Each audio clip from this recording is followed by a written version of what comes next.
Buenas tardes, bienvenidos a un nuevo episodio del podcast Bloque 12. Hoy estamos con María Carolina Uribe, socia fundadora de Uribe Abogados, una gran firma de servicios legales de la ciudad, y vamos a tener el placer de conocer su trayectoria y contarnos muchas cosas interesantes para aquellos quienes quieren inspirarse y conocer distintas maneras de ejercer la profesión. ¿Cómo estás, Carolina? Buenas tardes. Valerio, hola, María Luisa, hola, y a todos los que nos van a escuchar o ver, pues es un placer estar en este podcast hoy con ustedes. Quisiera empezar esta entrevista que nos cuentes cómo fueron tus años universitarios, qué recuerdas de la facultad, qué profesores memorables y alguna anécdota chistosa o que quisieras reseñar de esa época. Tengo gratos recuerdos de la época de la Facultad de Derecho. Cuando yo entré a la universidad, la Facultad de Derecho todavía está en el centro. Me tocaron 3 años de la facultad en el centro y ya luego pasamos a Laureles los últimos 2 años. El centro era un ambiente muy especial porque solo estaba la Facultad de Derecho y la Facultad de Teología. Entonces, todos quienes estábamos en la Facultad de Derecho nos conocíamos independientemente del año en el que estuviéramos, pues porque cuando descansábamos entre las clases, pues todos estábamos como en el mismo lugar. Profesores muy icónicos, me acuerdo mucho en Introducción al Derecho teníamos un profesor que se llama José Julián Taborda, que luego creo que decidió irse de cura, pues, o dejar pues, el ejercicio del derecho e irse, digamos, a una profesión más trascendente. Y era muy exigente, ese fue mi primer año. Y en la primera clase que tuvimos con Taborda, como le decíamos, digamos que yo me inauguré de una manera muy cómica en la facultad porque estábamos en clase de introducción al derecho en primer año. Vi tú la segunda semana apenas conociéndonos y tocaron la puerta y eran los de quinto año y le dijeron, doctor Taborda, venimos a preguntar por María Carolina Uribe. Y yo dije, Dios mío, trágame tierra, pues, ¿qué hago? Entonces yo alcé la mano tímidamente y me han entregado un tetero y me inauguraron de primeriza, pues, en la Facultad de Derecho con un tetero, los de quinto año, con el profesor más exigente que teníamos. Y bueno, de ahí yo sabía que lo que me esperaba no era. Y todo eso venía porque en el colegio donde yo estudié, mi mamá era la rectora. Entonces, pues claro, todas las que habían salido del colegio me conocían.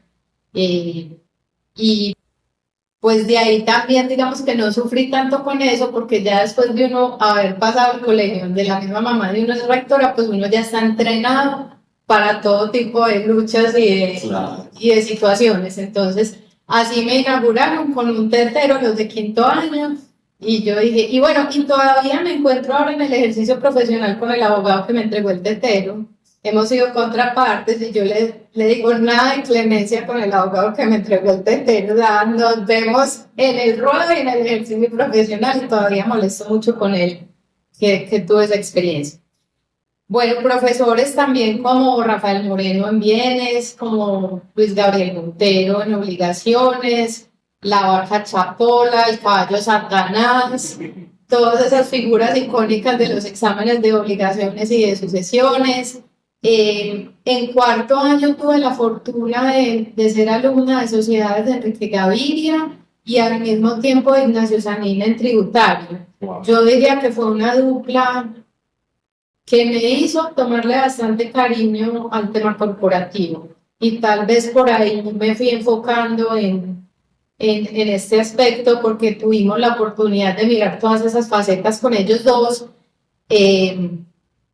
Que también tengo una anécdota con el doctor Ignacio Sanín, que por ahí en la segunda clase preguntó, dijo, alce la mano, ¿quién sabe qué es la renta bruta? Y yo alcé la mano, muy inteligente, que para decir que era la renta bruta, y me dijo, bruta, renta bruta, y a mí casi me da un infarto porque pues las clases con él eran muy estresantes porque pues, era bastante exigente, pero aprendimos como con nadie. Él le gustaba meterle terror a los estudiantes Sí, un poquito, pero era su manera como de también mantener la atención. Mantener la atención y que para todas las clases todo el mundo estudiaba lo que se había visto en la clase anterior, porque nadie se iba a someter al examen público de que él preguntara y no saber qué responderle. Entonces, pues esa exigencia hacía que uno fuera más juicioso y al mismo tiempo que las clases fueran bastante enriquecedoras con los aportes de todos, habían estudiado. Sí, hace poco me hacían una pregunta y me decían, si usted pudiera clonar a uno de sus profesores que ya no está y traerlo hoy en 2023 a su vida en la universidad, ¿cuál sería? Yo respondí que Ignacio Sanín. Para mí también marcó mucho de la vida profesional esa experiencia con el profesor. Y eso que yo era muy contradictor de él en muchas cosas, porque en su momento pues teníamos empresa, la familia, entonces decían, nosotros no hacemos eso, evasores, evasores. Entonces, bueno, María Carolina, digamos que hoy estás en esta firma reconocida, pero eso ha sido fruto de una gran carrera y un gran esfuerzo que has construido para llegar hasta aquí. Contanos un poquito de tu trayectoria después de la universidad y a grandes rasgos, cómo llegaste a tomar la decisión de tener tu propia práctica.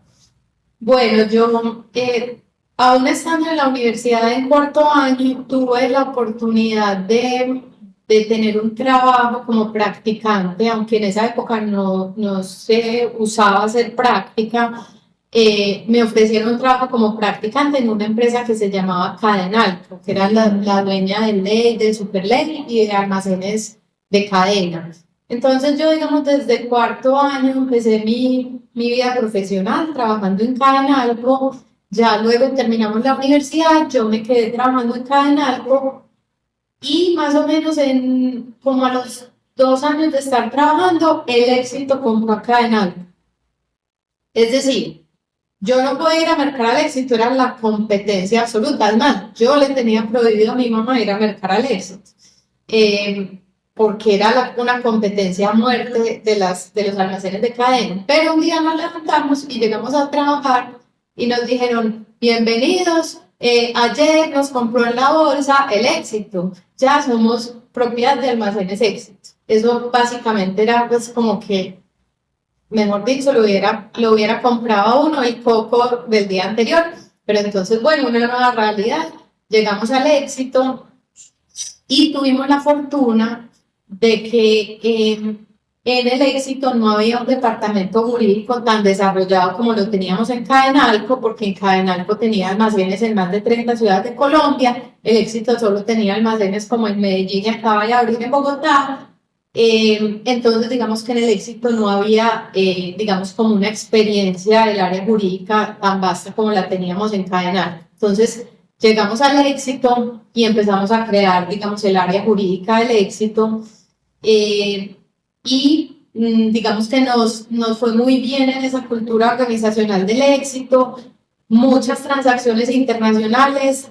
Fue súper relevante para mí saber inglés. O sea, creo que fue una herramienta que marcó una diferencia muy importante en mi trayectoria profesional. Saber inglés me permitió tener contacto con los vicepresidentes y con el presidente de la compañía. Yo los acompañaba a las reuniones internacionales y eso hizo que después, digamos, de unos años de ya, digamos, ascender de practicante a analista, después fui jefe de consultoría legal, se llamaba, y ya, digamos, luego de tener la oportunidad de trabajar en el Éxito, me ofreció el presidente del Éxito en ese momento, que se llamaba Gonzalo Restrepo, me ofreció ser asistente de presidencia. Lo pensé mucho porque era como, digamos, un riesgo profesional porque era un cargo administrativo. Y yo lo que le digo a la gente es que tuve la oportunidad de hacer un MBA práctico con Gonzalo. Trabajé como su asistente alrededor de 4 años y ahí aprendí mucho de retail, de administración, de toma de decisiones, de cómo abordar los problemas, de cómo abordar las conversaciones. de un liderazgo muy inspirador y motivador, que era el liderazgo de él, y al mismo tiempo de una exigencia muy grande para que las cosas salieran. Entonces, digamos que yo tuve la oportunidad de tener esta experiencia profesional y luego hacer esta inmersión en temas administrativos unos años, y ya luego volví, ya luego el secretario general que estaba en esa época se retiró, me nombra secretaria general, y ya luego vuelvo a todo el área jurídica. Y allá estuve pues unos años muy importantes de mi vida, tengo unos referentes increíbles profesionales de ¿A los... ti te tocó la transición de Grupo Casino y Éxito? ¿O eso fue antes de que tú llegaras? A mí me tocó cuando llegó el grupo, a mí me tocó cuando ¿Era el la familia Éxito Toro? compró Canal. ¿Ya era la familia Toro todavía o ya había salido la familia fundadora? Ya estaba saliendo la familia fundadora. Pero ahí el Éxito todavía tenía el 30 y pico, no tenía todavía el control. Pero me tocaron, por ejemplo, las OPAs que presentaron los chilenos de Cencosud para hacerse al Éxito, que eso al final pues lo pudo resolver Casino. Me tocó el negocio de la compra de Carulla, de Carulla Vivero. En Cadenalco me tocó la compra del cafetero, de Pomona. Me alcanzó a tocar algo de una alianza que se hizo con Cafam. El Éxito era muy activo y muy activo también en la bolsa de valores. Me tocó la emisión de ADRs en el mercado internacional, todos los roadshows para ir a ofrecer la empresa, digamos, en ese mercado. Emitimos bonos, papeles comerciales, cuánta herramienta de financiación había, hicimos titularizaciones. Fue muy enriquecedor. Es que es como muchas áreas, muchos contextos, diferentes transacciones, y me imagino que una cantidad de actores involucrados, no solo locales, sino internacionales. En esa participación luego ya, entonces decidiste salir y fundar tu firma, después de cuántos años de estar como secretaria general. Yo estaba como secretaria, ya llevaba como secretaria general alrededor de 4 o 5 años, y un día me picó el bicho de pensar en el futuro, de cómo me veía yo proyectada hacia el futuro, qué quería de mi vida, de mi familia, y no, digamos que esta etapa ya está culminada, ha sido súper interesante, le debo gran parte de mi trayectoria profesional, pero en ese momento tomé la decisión de retirarme y empezar, digamos, un nuevo camino profesional, que, pues para serte sincera, la gente me decía, pero usted está loca, o sea, usted tiene un puesto que cualquiera podría querer, su jefe la quiere, la empresa la quiere, ¿usted por qué está tomando esta decisión de, pues literalmente, de irse con una mano adelante y otra atrás para la calle a ver qué va a emprender?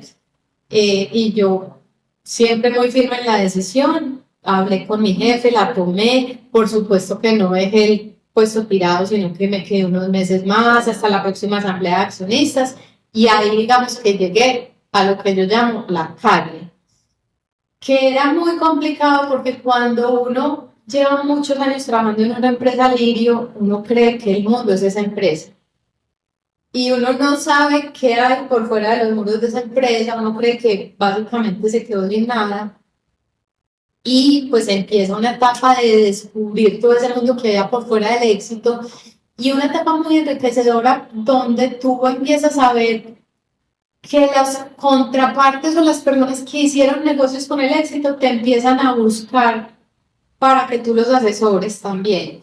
Y es de lo más gratificante que he tenido profesionalmente, porque tú para hacer contraparte, para hacer negocios, no tienes que ser mala persona, ni tienes que pelear con la gente, y la gente puede aprender a reconocer que tú eres un buen abogado a pesar de ser tu contraparte.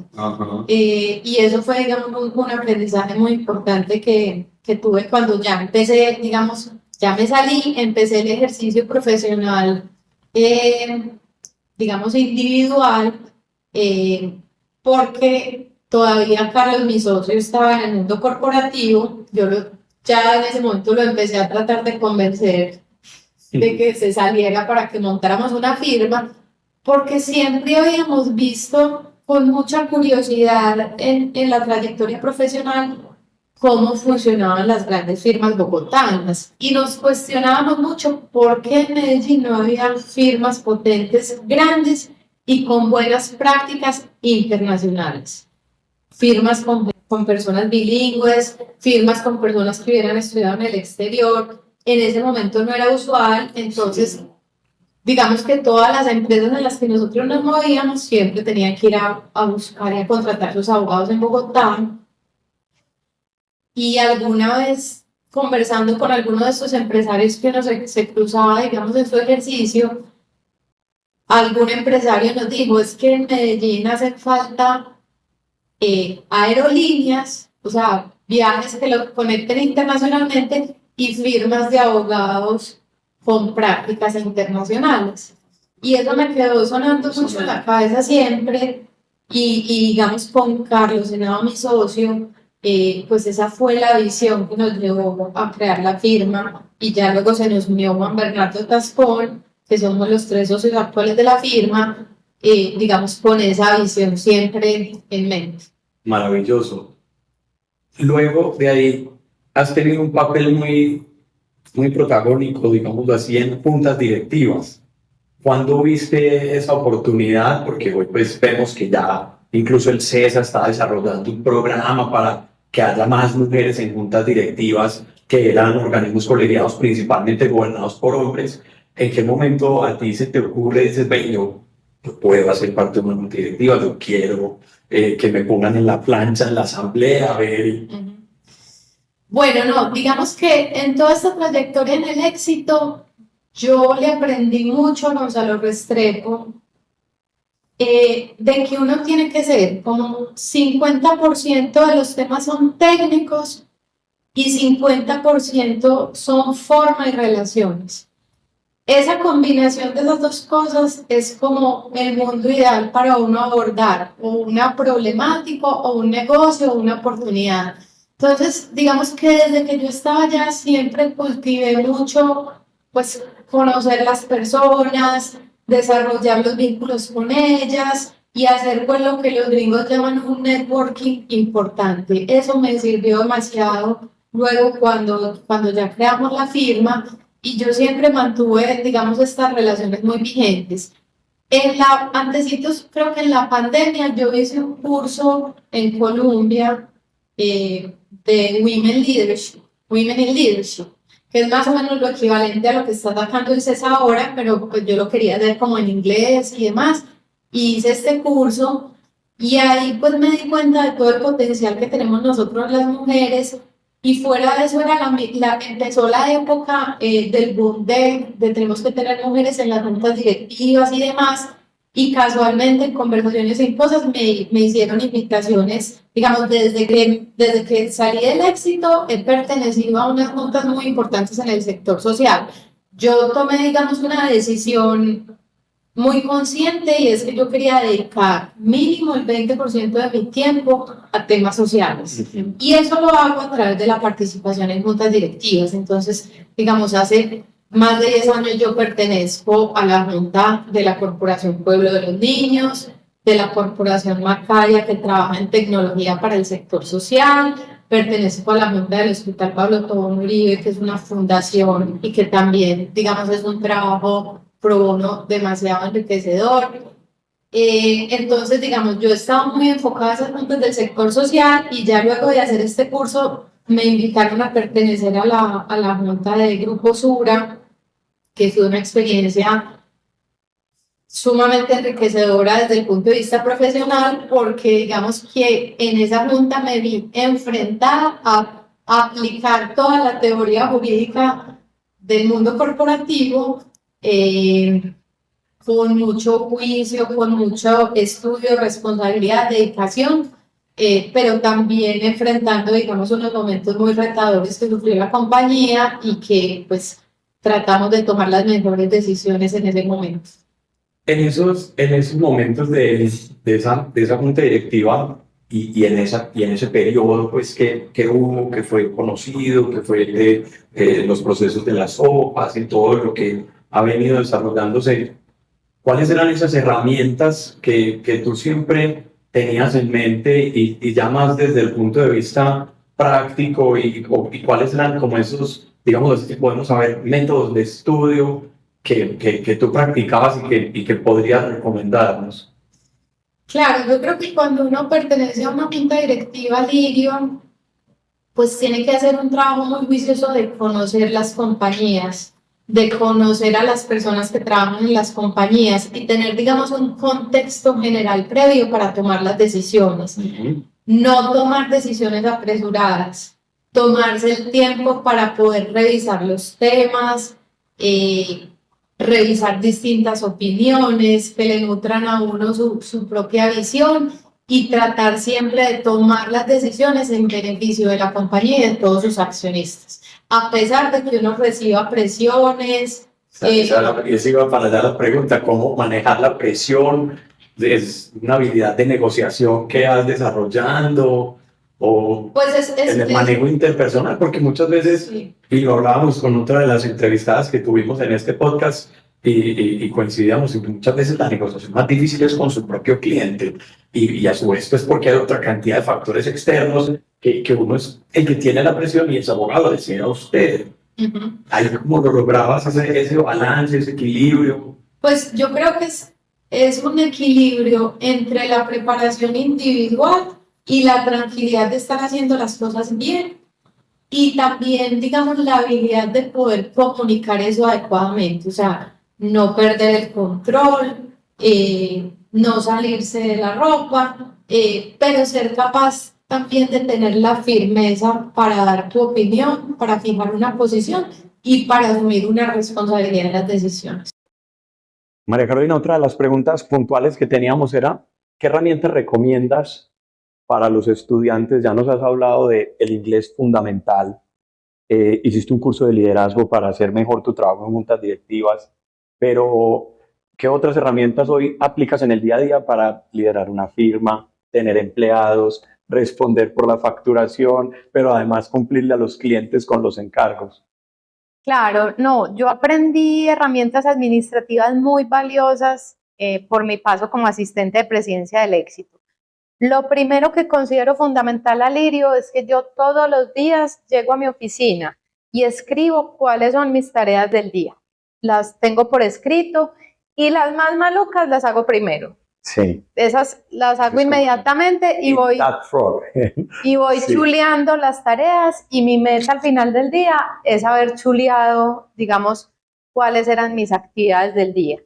Y además porque a uno le falla la memoria y a veces se le escapan cosas que son relevantes, entonces nada como anotar y tener, digamos, al día la lista de los pendientes de cada día. Además, también recomendable tener una lista de los temas que uno tiene pendiente. Digamos que eso me ha servido demasiado para ser eficiente y que el tiempo no me lo consuma solamente lo urgente, sino también tener un tiempo destinado para lo importante. Porque para mí son dos cosas distintas. Una cosa es el día a día, lo que tengo que evacuar, pero yo siempre trato mínimo de tener 3 horas al día en los temas que son importantes y no tanto urgentes.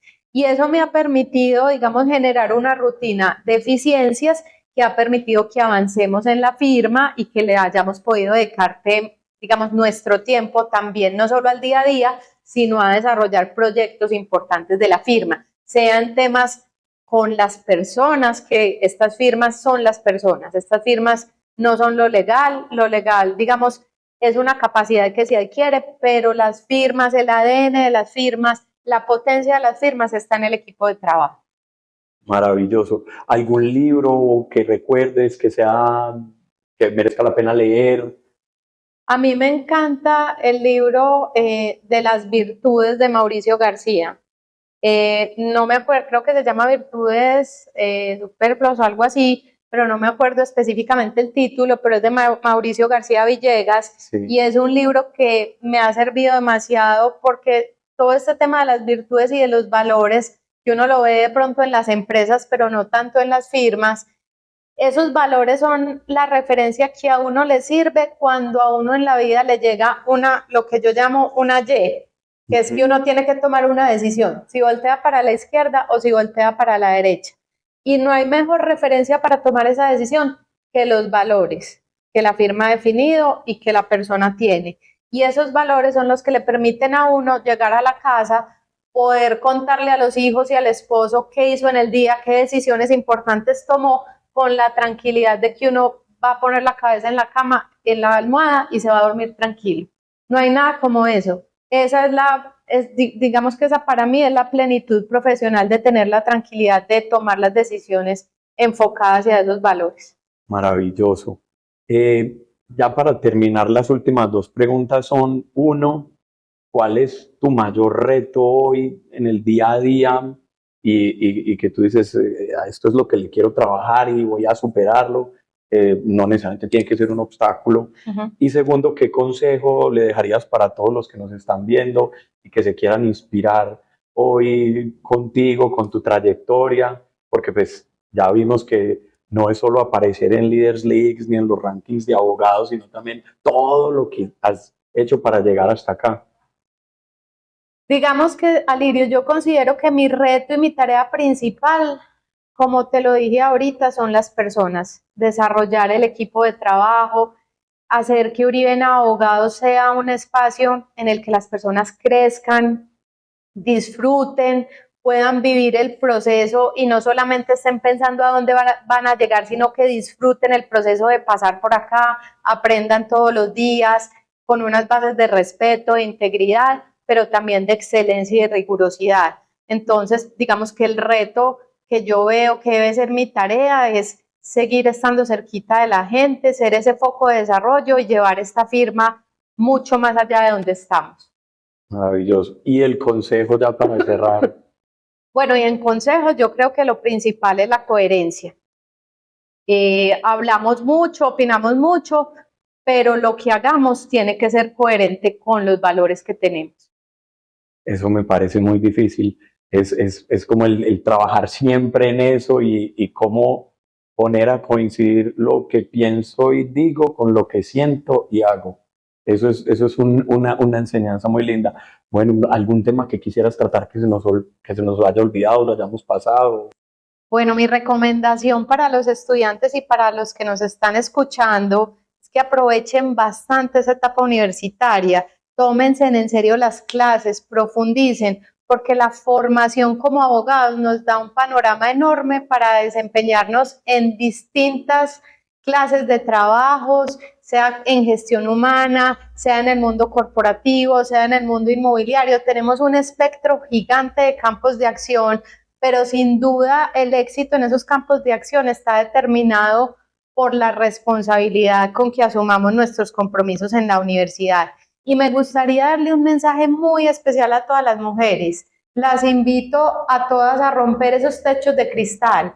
Tenemos las mismas oportunidades, podemos llegar a donde nos lo propongamos si trabajamos con responsabilidad, con dedicación, con coherencia y con valores. No tenemos ningún límite y podemos llegar a cualquier parte donde queramos. Lo he vivido en mi vida profesional. He tenido grandes oportunidades, las he sabido aprovechar y he podido llegar y cumplir todas mis metas profesionales, aún siendo mujer y sin ningún tipo de discriminación en ese sentido.